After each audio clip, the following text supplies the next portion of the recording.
आज हम अजंत नपुंसकलिंग प्रकरण की शुरुआत करेंगे, जिसमें आपका पहला सूत्र है अतोअम।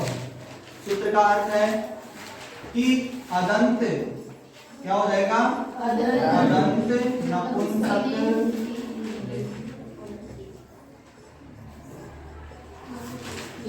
शब्द से परे जो सु और हम होता है के स्थान पर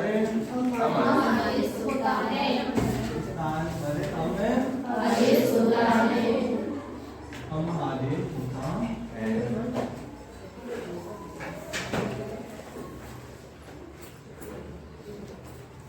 ठीक है, ये सूत्र का अर्थ हो जाता है कि शब्द हो एक तो नपुंसकलिंग, तो हम नपुंसकलिंग प्रकरण पढ़ेंगे। उस नपुंसकलिंग शब्द में भी कैसा शब्द होना चाहिए? अदंत। अब अदंत का मतलब है अत अंत, क्या हो जाएगा? अदंत का मतलब क्या हुआ? तो इसका मतलब वो शब्द कैसा रहेगा? एकारांत अगर शब्द आ रहा हो जिसके अंत में है की मात्रा आती हो, तो और वो शब्द नपुंसकलिंग में हो, तो वहां पर जो सु और अम, तो सु एक तो आती है प्रथमा के एक वचन में, दोबारा कहाँ आती है? संबोधि के एक वचन में, संबोधन के एक वचन में आती है, जिसकी हम संबोधि संज्ञा करते हैं। तो वहां पर और जो द्वितीय का एक वचन है अम, तो उन जगह पर क्या कर देगा? अम आदेश कर देता है। तो आपकी रूप सिद्धि है यहाँ पर ज्ञानम। कौन सी है? ज्ञानम। ये ज्ञानम रूप सिद्धि बनानी है आपको। ज्ञान तो जानते हो, ज्ञान अर्थवान शब्द है, तो यहाँ ज्ञान शब्द है। इस ज्ञान शब्द में अंतिम वर्ण क्या आ रहा है? आ रहा है। क्या आ रहा है? तो यहाँ पर इसकी प्रातिपदिक संज्ञा करने के बाद में प्रथमा की एक वचन में विभक्ति कौन सी आएगी? और द्वितीय की एक वचन में विभक्ति कौन सी है? अम। तो स्थिति हो गई ज्ञान प्लस सु और अम। इसके बाद में आपका सूत्र आया अतो अम। कौन सा आया? अतो अम। क्या अदंत शब्द है ये? नपुंसकलिंग शब्द है। तो सु और अम के स्थान पर क्या आदेश कर देगा? अम आदेश। कौन से सूत्र के द्वारा? अतो अम। तो स्थिति इस सूत्र के द्वारा सु तथा अम के स्थान पर कौन सा आदेश हो जाएगा? अम आदेश। स्थिति हो गई आपकी ज्ञान प्लस अम। अब ज्ञान का अंतिम वर्ण क्या आ रहा है? आगे क्या आ रहा है? तो ये अक में आता है और आगे अचार है, और वो अच भी कैसा है? अम का अच है। तो सूत्र आता आपका अमी पूर्व है। वैसे तो एक सूत्र यहाँ एक और लग सकता है, प्रथमयो पूर्व सवर्ण है। वो भी बोलता है कि अच के बाद में अच होना चाहिए और प्रथमा और द्वितीय का होना चाहिए, तो प्रथमा और द्वितीय का ही है अच भी। लेकिन यहाँ जब अम का अचारा हो तो अमी पूर्व क्या कर देता है? पूर्व रूप। ये ज्ञान वाला अंतिम वर्ण है, आगे अम का है, दोनों के स्थान पर पूर्व रूप का मतलब पहले वाला वर्ण बन जाएगा। क्या बनेगा? पूर्व रूप एकादेश कृते। ये जो है उस में चला जाएगा ज्ञान है, और आगे क्या रह जाएगा? मैं। तो रूप बन जाएगा ज्ञानम। अब यहाँ एक चीज ध्यान रखनी है, आगे हम जब नपुंसकलिंग शब्द पढ़ेंगे तो वहां सु और अम का लोप करने का सूत्र आएगा। कौन सा? स्वमोर नपुंसकाल। वो सूत्र बोलता है कि अजंत, या सॉरी अजंत नहीं बोलता, वो कहता है कि नपुंसकलिंग शब्द होना चाहिए केवल। कौन सा शब्द होना चाहिए? नपुंसकलिंग शब्द हो तो और उसके आगे जो सु होती है तथा अम होता है उसका क्या हो जाता है? लोप हो जाता है। तो बाकी के जितने भी नपुंसकलिंग शब्द आएंगे उनमें सु और अम का क्या हो जाएगा? होने में तो ये भी नपुंसकलिंग शब्द ही है, सु और अम का यहाँ पर भी लोप हो सकता था, लेकिन ये सूत्र बोला है कि जो अदंत अगर शब्द है तो वहां पर आप इनका लोप नहीं करेंगे। कौन सा आदेश कर दोगे? अम आदेश। क्योंकि मैंने आपको बता रखा है कि अगर कोई सूत्र अनेक जगह कार्य करता है और उसी जगह पर अगर कोई दूसरा सूत्र है वो निश्चित जगह एक जगह कार्य करता है, तो उस निश्चित जगह में निश्चित वाला सूत्र लगाओगे या अनेक वाला लगाओगे? निश्चित वाला लगाएंगे। तो तो क्योंकि नपुंसकलिंग जितने भी शब्द हो तो सारे शब्दों में आपका सु और हम का लोप कर देगा वहां तो, लेकिन अदंत जहां जाएगा तो वहां पर केवल अतो हम सूत्र के द्वारा क्या कर देंगे, हम अब आदेश कर देते हैं। तो ये ज्ञानम रूप सिद्धि बन जाती है। उसके बाद में आपका अन्य सूत्र आता है नपुंसकाच्च। कौन सा आएगा, नपुंसकाच्च। ये नया सूत्र है नपुंसकाच्च। ये कहता है कि नपुंसकलिंग शब्द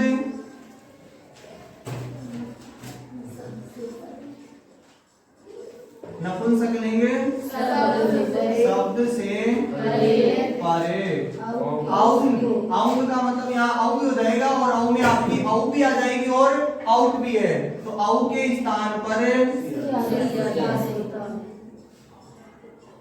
सी आदेश होता है।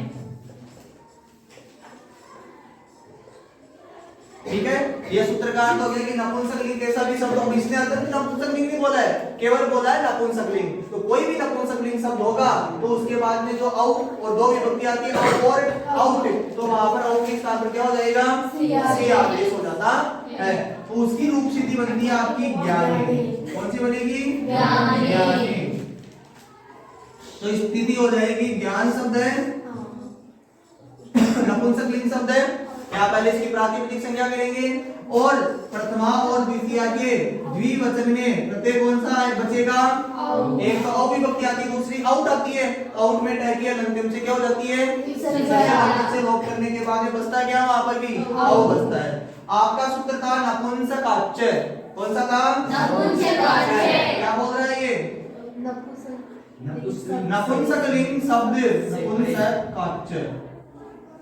नपुंसकलिंग शब्द से परे, तो नपुंसकलिंग शब्द है से परे जो औ है उस औ के स्थान पर क्या आदेश कर देता है, सी आदेश करके। अब सी आदेश तो सूत्र ने कर दिया, फिर आपका सी में से संज्ञा करनी है, तो कौन सा सूत्र करेगा, और 10 से लोप से उसका क्या हो जाएगा, तो सी में से सह का लोप हो गया तो क्या बचा, ई छोटा या बड़ा, तो दीर्घ ई बच जाएगा। तो स्थिति होगी ज्ञान प्लस ई। ठीक है, अब सूत्र आता है यहाँ पर एक दूसरा कार्य भी हो सकता है। यहाँ पर सूत्र आता है यचिभम। उस यचिभम सूत्र के द्वारा ज्ञान शब्द की हो जाएगी भय संज्ञा। फिर एक सूत्र आता है यश्यति च। कौन सा आता है, यश्यति च।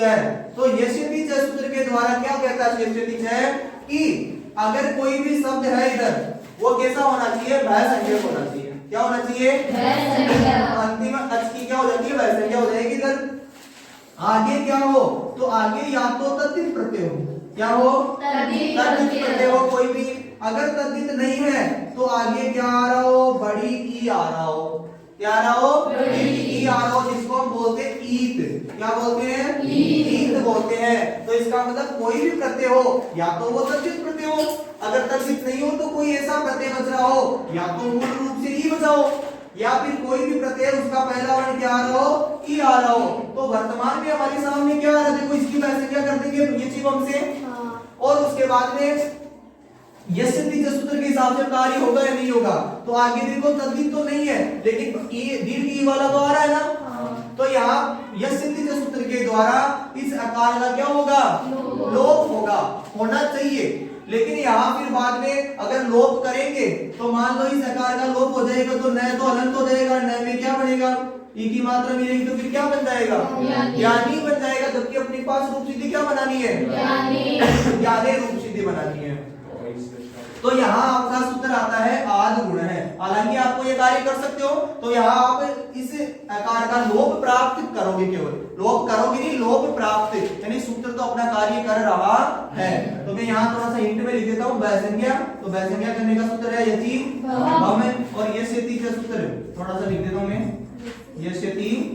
तो ये आकार का लोप प्राप्त करेगा। ठीक है, लोप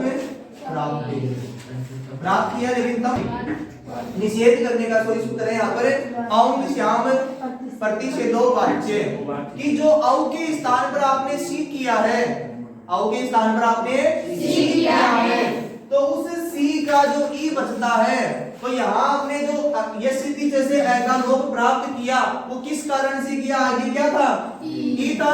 तो अगर वो जो ई है वो किसका हो, सी का हो, और वो सी भी किसका हो, किसके स्थान पर हुआ हो, औ के स्थान पर हुआ हो, तो वहां पर इस सूत्र का क्या हो जाता है, निषेध हो जाता है। तो ये वार्तिका आपकी ओम श्याम वीर प्रतिषेधे वाच्य है ना। तो ये इस वार्तिक से यहाँ इस आकार निषेध आकार का लोप कर रहे हो, उसका क्या हो जाएगा, निषेध हो जाएगा। क्योंकि ये जो ई है, ईत है, वो किसका है, सी का है, तो निषेध हो गया। तो फिर आपका सूत्र आ जाएगा आद गुण है, और आद गुण है क्या कर देगा, अ और ई दोनों को गुण क्या कर देगा, ए गुणे प्रत्यय। एक गुण हो गया तो इसमें ए मिल जाएगा, तो रूप क्या बन जाएगा आपका, ज्ञाने रूप बन जाएगा। ठीक है, इसको एक बार देखो कितने मिनट का हो गया, रोको नहीं बता दे कितने मिनट का हो गया, 11 मिनट। रोक दीजिए, रोक नहीं, बंद मत कर देना। इसके बाद में जो अगली स्थिति के लिए हम चलते हैं, तो उससे पहले आपका एक सूत्र आता है नया, जस ससो सी। जस ससो सी सूत्र कहता है कि नपुंसकलिंग शब्द से परे, क्या बोलता है कि नपुंसकलिंग शब्द से परे जो जस और सस होता है उसके स्थान पर सी आदेश होता है। तो अर्थ वही हो जाएगा कि नपुंसकलिंग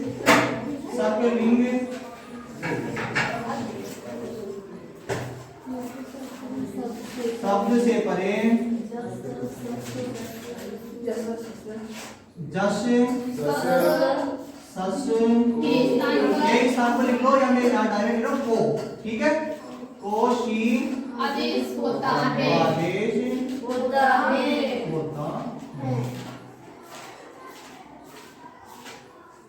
ठीक है, फिर बाद में एक सूत्र आता है नपुंसक से जलचर। तो उसके पहले एक सूत्र और है सी सर्वनाम स्थानम। किताब में वैसे नहीं लिख रखा, लेकिन अपने को देखते हैं कि जो सर्वनाम स्थान है, सर्वनाम स्थान संज्ञक जो प्रत्यय होते हैं, वो हमने देखे थे कि सु आदि जो शुरुआत के जो कांस प्रत्यय होते हैं, सु औ जस अम आउट, आउट का अंतिम वर्ण क्या आया, तो सुट बोलते हैं, जिनको क्या बोलते हैं, सुट कहते हैं। उन सुट को क्या कहते हैं, सर्वनाम स्थान प्रत्यय बोलते नहीं बोलते, क्यों, क्योंकि आपका सूत्र आता है सुड नपुंसकस्य। ठीक है, कि जो सुट होते हैं उनकी सर्वनाम स्थान संज्ञा होती है।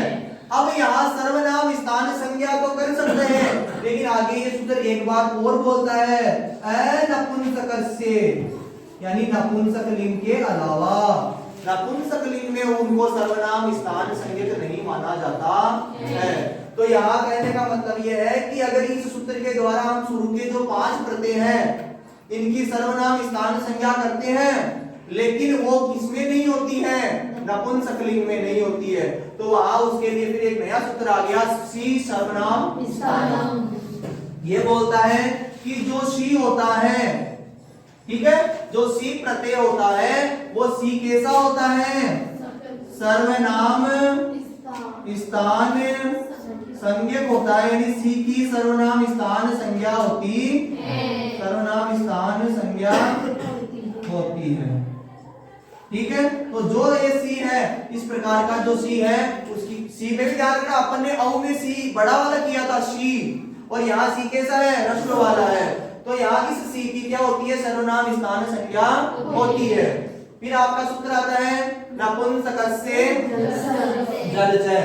वो बोलता है कि शब्द तो कैसा हो, नपुंसकलिंग वाला ही हो, लेकिन वो कैसा हो, अजंत हो, या तो कैसा हो, अजंत या तो या कोमा लगा लो, झलंत। नपुंसकलिंग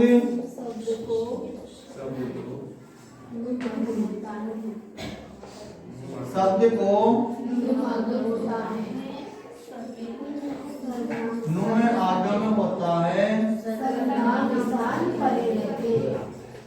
लेकिन आगे क्या रहना चाहिए, सर्वनाम स्थान जो भी प्रत्यय है वो परे रहना चाहिए।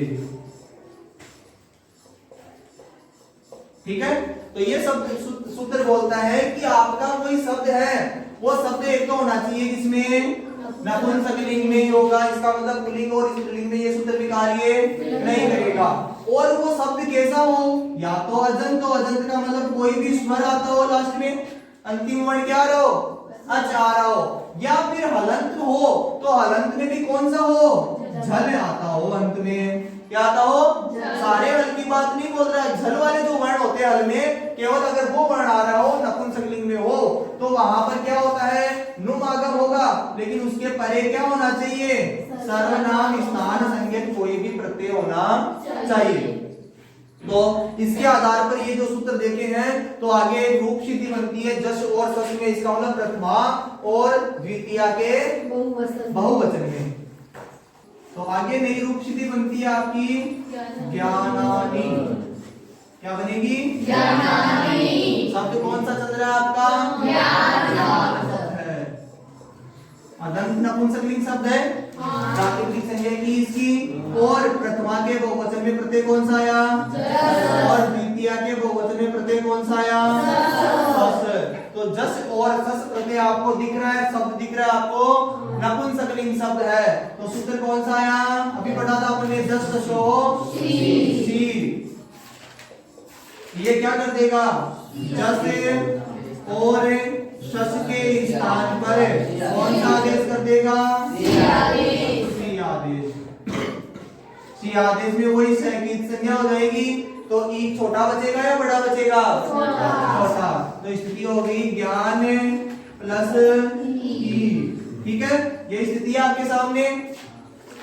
अब यहाँ सूत्र आता है सी सर्वनाम स्थानम, कौन सा आएगा, सी सर्वनाम स्थानम, की जो सी है इस सी की कौन सी संज्ञा हो जाएगी, सर्वनाम स्थान संज्ञा। तो मैं डायरेक्ट सूत्र लिख रहा हूँ, सर्वनाम स्थिति लिख रहा हूँ, सर्वनाम स्थान सर्वनाम स्थान संज्ञा कृते। कौन से सूत्र से करेंगे, सी सर्वनाम स्थान से। तो संज्ञा हुई है, इसका मतलब ये जो ई है वो कैसा हो गया, सर्वनाम स्थान संज्ञक हो गया, ठीक है।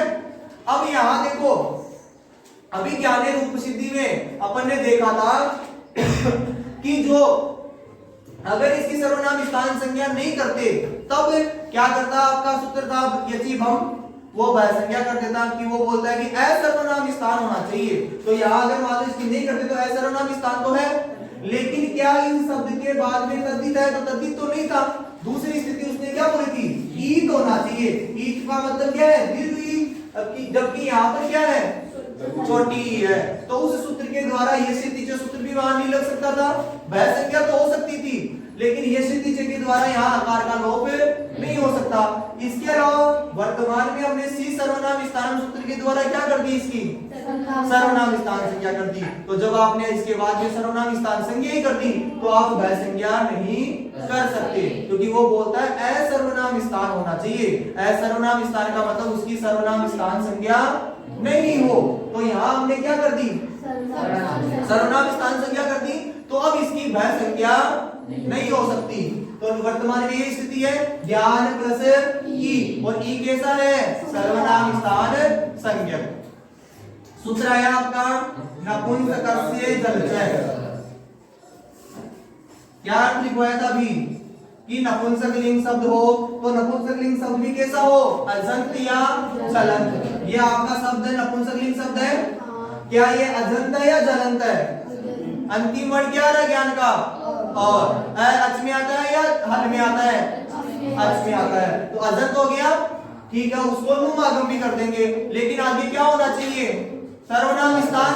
ई कैसा है, तो इस सूत्र के द्वारा क्या हो जाएगा, नुम में आगम बोला है, इसका मतलब किसी को हटा करके थोड़ी होगा, अलग से आएगा।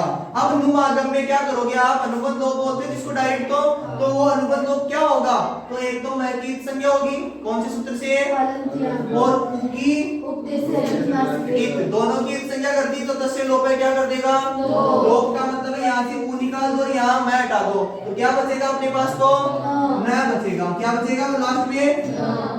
अब इस न को भी कहां लगाए, तो ये न में जब नुम था तो उसमें किसकी संज्ञा की थी, मैं की संज्ञा की थी, तो ये क्या हो गया? मित हो गया। तो मित होने के कारण से सूत्र आता है मित जो अंत्यात पर है, कि अंतिम अच के बाद में उस जो मित है उसका बचा हुआ भाग है उसको लगा दीजिए। तो ये मित था, क्या बचा हुआ भाग है? न। अंतिम अच क्या है यहाँ पर? अ। तो यहाँ इसका क्या हो जाएगा? नुम आगम हो जाएगा। और नुम आगम का क्या बचा है? न। तो स्थिति होगी ज्ञान न प्लस ई। अब पुनः आपको सर्वनाम स्थान संज्ञा की कहाँ आवश्यकता पड़ रही है? तो उसका उपदा को दीर्घ करने के लिए आपका एक सूत्र आता है सर्वनाम स्थाने जा संबुद्धौ। ठीक है, तो ये सूत्र बोलता है कि सर्वनाम स्थान प्रत्यय परे होना चाहिए। तो ई कैसा है?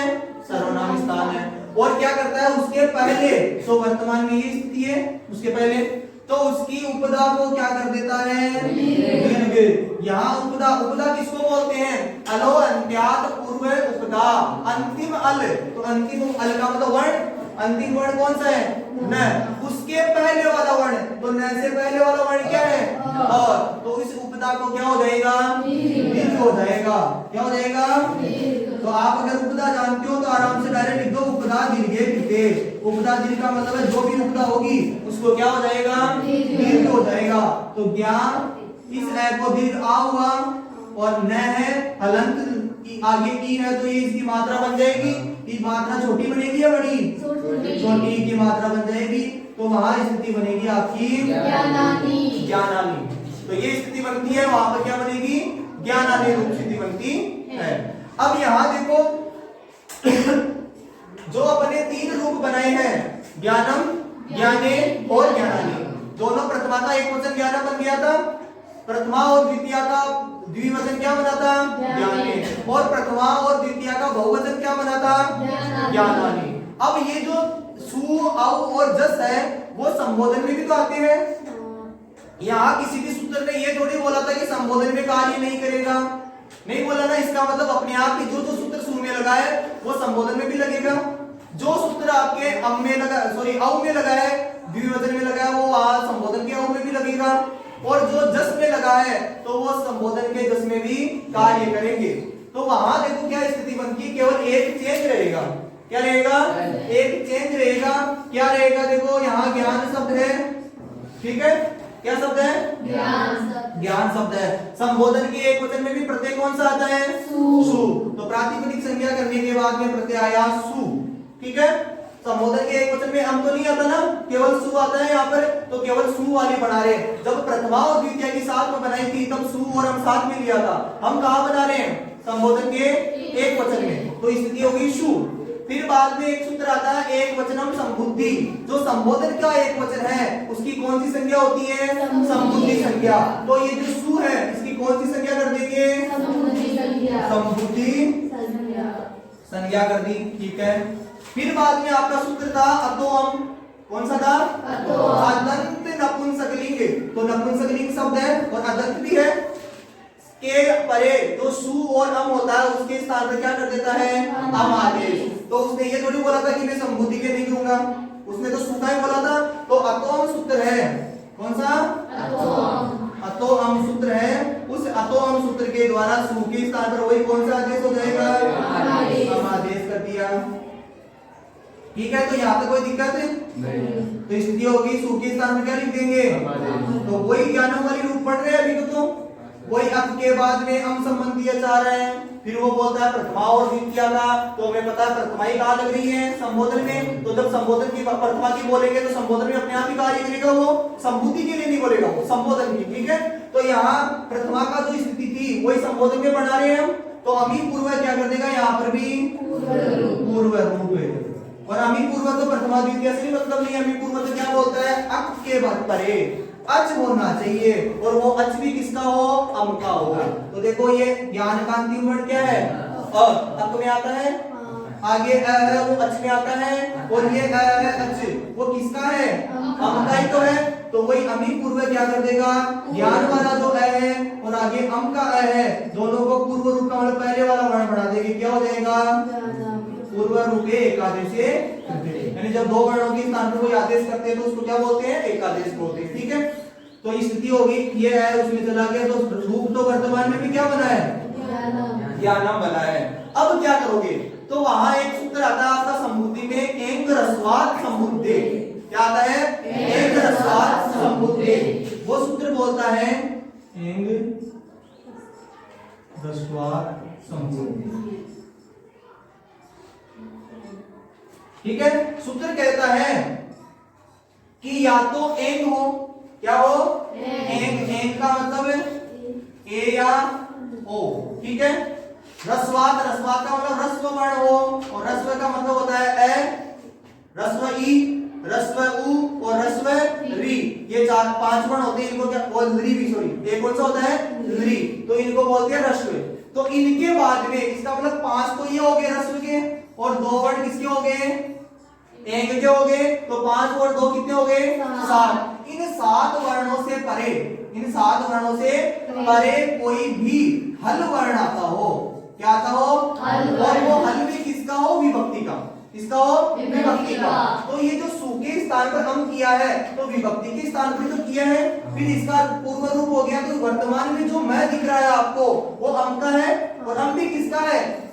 तो विभक्ति है। और अब यहां बोल रहा है कि इन पांच वर्णों से परे होना चाहिए। तो यहां देखो, क्या इस ज्ञान में अंतिम वर्ण जो ए है, क्या एंग में आता है? क्या क्या स्थिति है कि ये जो ज्ञानम का अंतिम वर्ण क्या है?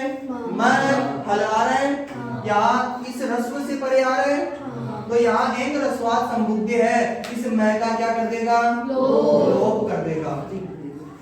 ठीक है, तो बचा क्या आपका?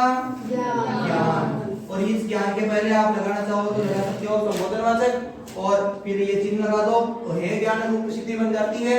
अब मूल रूप से आपको रूप सिद्धि क्या बनानी है? ज्ञान रूप सिद्धि बनानी है। तो इस प्रकार से ये ज्ञान रूप सिद्धि बनती है संबोधि के एक वचन या संबोधन के एक वचन में, जिसकी हम संबुद्धि संज्ञा करते हैं। अन्य जो रूप है फटाफट देख लो ज्ञान शब्द के। अब ज्ञान शब्द कैसा है? अकारांत शब्द है, अदंत शब्द है। तो मैंने बताया था आपको कि जो अदंत शब्द होते हैं नपुंसकलिंग के, वो किसकी तरह चलेंगे?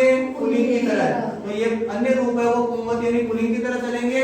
जैसे आप एक शब्द देख सकते हो, बालक शब्द ले लो, या तो या आप पुल्लिंग में ले सकते हो राम शब्द ले लो, अकारांत शब्द है।